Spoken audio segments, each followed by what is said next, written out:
Now, just as I earlier mentioned, President Bola Tinubu of Nigeria has taken a bold step towards tackling climate change by introducing 100 electric buses and pledging to end gas flaring in the country. This announcement was made at the ongoing COP28 summit and in Dubai, and it marks a significant commitment to reducing carbon emissions in Nigeria. The president's actions demonstrate a strong determination to address environmental issues and prioritize sustainable transportation solutions.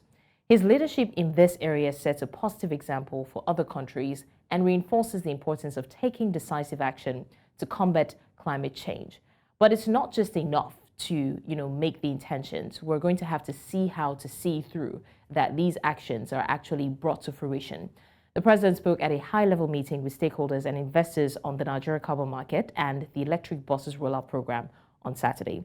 With that said, we will be joining our guest who will help us understand this further. And joining us now, first is Mr. Desmond Majekodunmi. He is an environmentalist in Lagos. Thank you so much, Mr. Desmond, for joining us. My pleasure. We also have Mr. Gbolahan Olojede, Economist as well in Lagos, Nigeria. Thank you so much, Mr. Olojede, for joining us. Yeah, thanks for coming. It's a pleasure.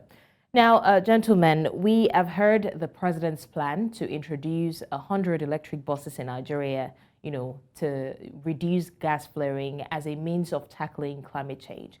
Mr. Majekodunmi, I'm going to start with you. What do you think inspired the president's decision to introduce the 100 electric buses in Nigeria? Well, he obviously just wants to show that we want to now start to take this whole colonization of the atmosphere a little bit more seriously. It's a very nice little step, tiny step in the right direction, because the carbonization is absolutely horrendous. It is terrible. We've been warned about it, and we're wrecking the very life support systems of the planet. But it's a great idea, and I suspect it might have something to do with his meeting with King Charles, because that was quite impressive. King Charles obviously meets a lot of these people, but our president was one of the first heads of state that he met with. And why is it significant? Because King Charles has been promoting conservation, has been promoting the necessity to be far more harmonious in our relationship with nature for decades and decades and decades. And he is really at the head of the race. So we're encouraged, but we need to see a lot more. When we're talking about the gas flaring, wow, about time. Because we've been saying we're going to cut off this gas flaring for years. Successive leaders have been saying it, and it hasn't been done, and it's been causing terrible damage to the environment. It is such a terrible waste. But if anybody can pull it off, our president should be able to do it. He has the capacity. So we're watching and hoping that it shall be done.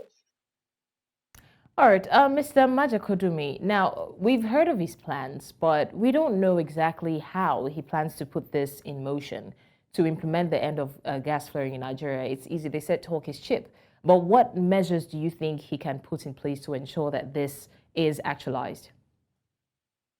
That's a very relevant question, because obviously there's been tremendous resistance to it in the past. I mean, other heads of states have mentioned it, it has been said they're going to do it, yet they couldn't do it.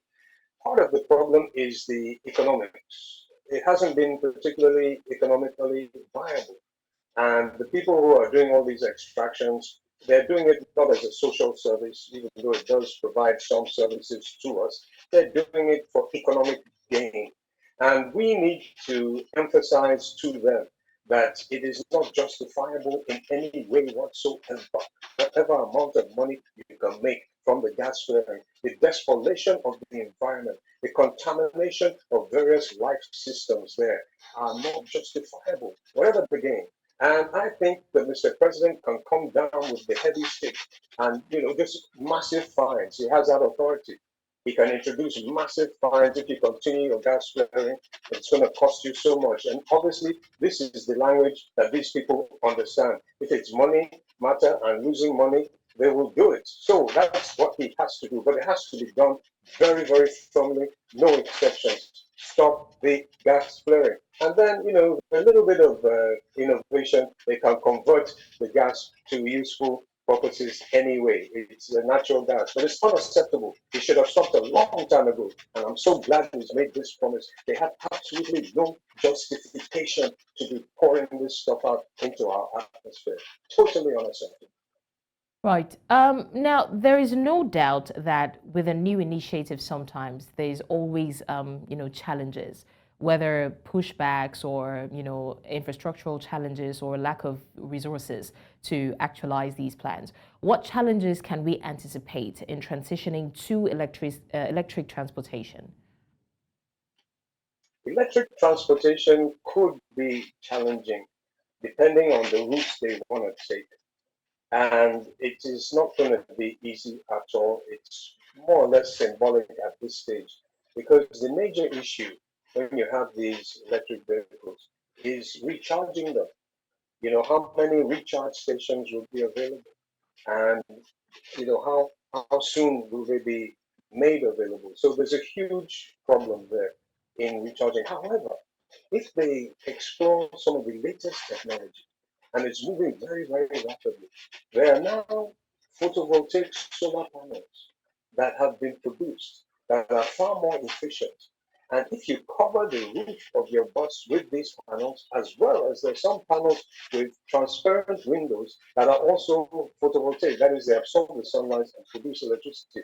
So there's a possibility of being able to do a lot of recharging just from having these panels. If it's done with innovative thinking, it is possible to get it going in Nigeria, particularly in some of the major hubs like Lagos. And what we need here in Lagos, actually, if it's going to be done here, is the smaller buses.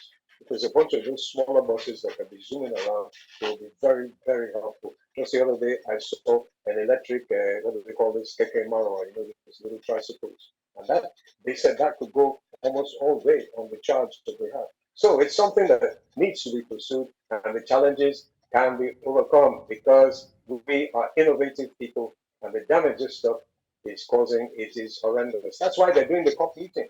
The COP meeting is going on every year simply because we are impacting so negatively against the very life support systems of our planet, and it has to stop. We can't continue much longer because we'll be taking ourselves to a very, very dangerous scenario.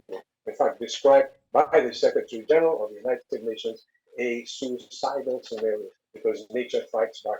If you reach those areas of over submission, over emission of the greenhouse gases, you're going to reach a situation where you can't reverse the process of this climate change, and it becomes catastrophic. God forbid that shall be our portion. So all kudos to them, and whatever obstacles come about, they can be overcome. We just need the determination to do it. Okay, thank you so much, Mr. Majekodunmi. Now, we've heard from Mr. Majekodunmi. I want to come to you, Mr. Olojede. With the introduction of the electric buses, what do you think the benefits will be to the environment and the public health in Nigeria generally?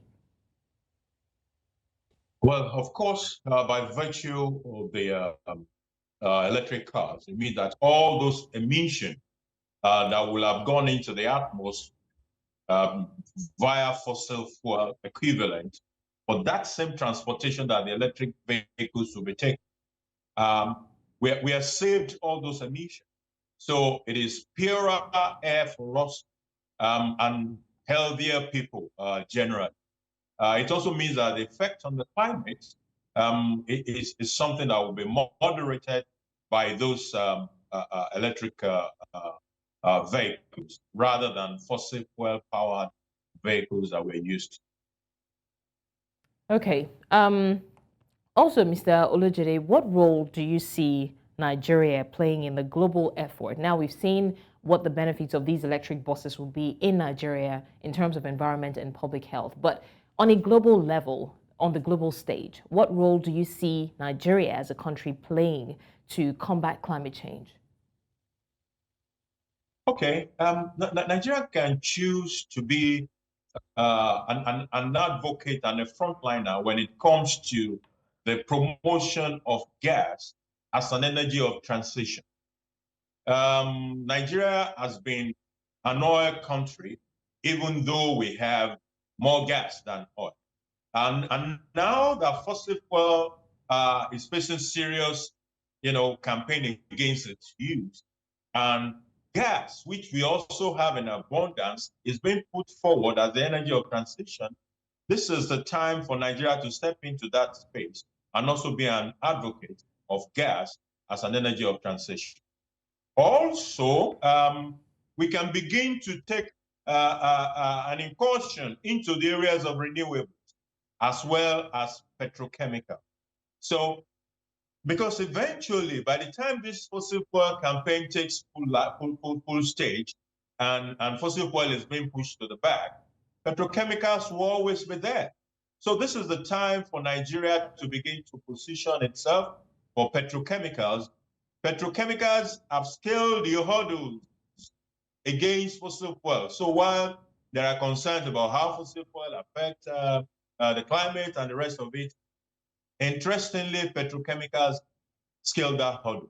So Nigeria could also begin to, position itself as that advocate to move away from fossil fuel into petrochemicals for the long-run interest of the country anyway. However, we must make the best of the oil that we have and the gas that we have while it lasts. That is the reality. Right. Okay, let me come back to Mr. Majekodunmi. Now, when we're talking about transportation, we mentioned the buses, we mentioned the keke napep, like Nigerians call it, that's the tricycle. So in terms of sustainable transportation solutions now, with the introduction of the electric buses, that's a good one. But are there other sustainable transportation measures or solutions that we can consider for the future, aside the electric buses? Absolutely. We already sort of kicked it off in Lagos very belatedly, and that's the rail system. We got to have mass transit rail system. We're forcing far too many people onto the roads because there's no major alternative. Even the big buses, they don't, they're not nearly as efficient in terms of transportation or efficient in terms of energy use as the trains. And the blue line that we have in Lagos, it's an electric train. And, we're just hoping that the electricity will be produced sustainably, and it can in Lagos because you have a lot of the waste materials that can be converted into the necessary gaseous product in order to drive your turbines. So mass transit by rail. Ironically, Nigeria itself used to have one of the most comprehensive railway networks in the whole of Africa, way, way, way, way back. But in the early 60s, late 60s, early 70s, it started dying back. And now it's being revived, but a lot more emphasis needs to be put on that because it's far more energy efficient.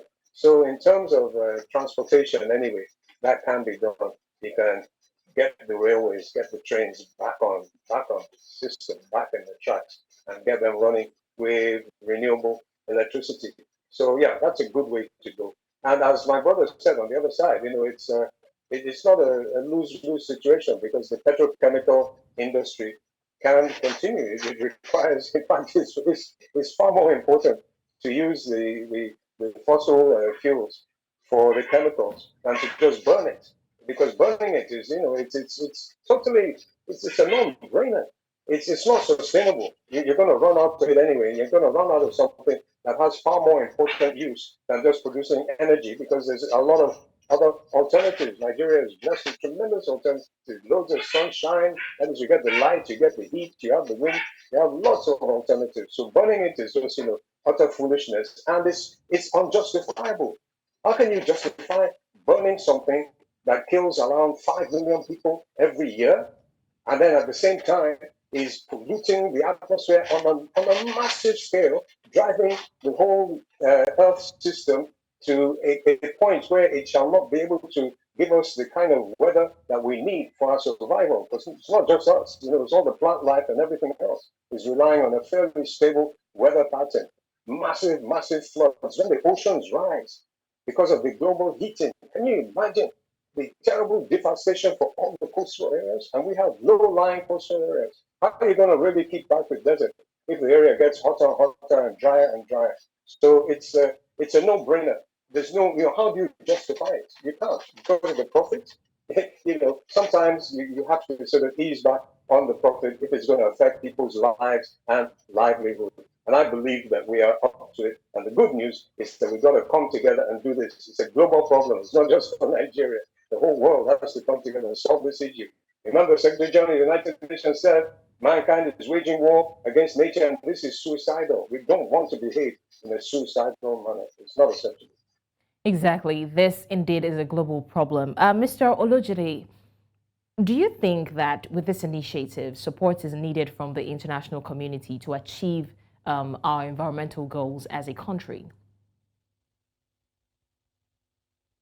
Well, yes, we're definitely going to be able to court some support from the international community.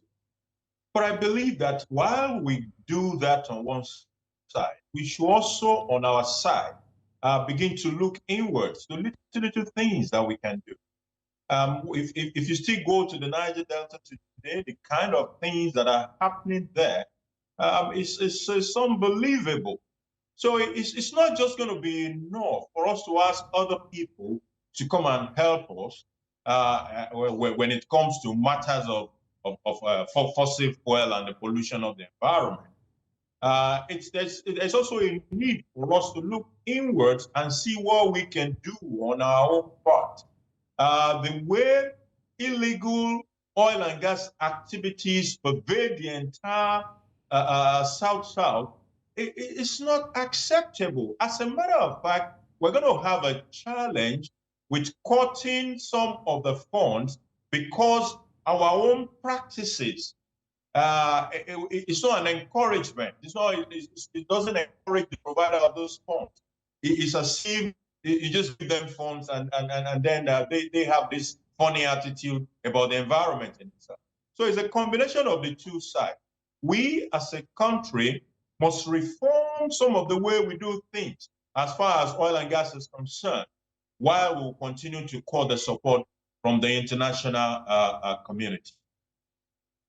All right, Mr. Olojede, thank you for that. I think I'm going to take my last question now. Mr. Majekodunmi, how can we ensure that the transition to electric buses is accessible to and affordable for everyone? Because it's easy to transition to electric buses, but then accessibility becomes another problem where people in some areas can't access it or people in some areas can't afford it. So how do we make these accessible and affordable? Say we're able to achieve that.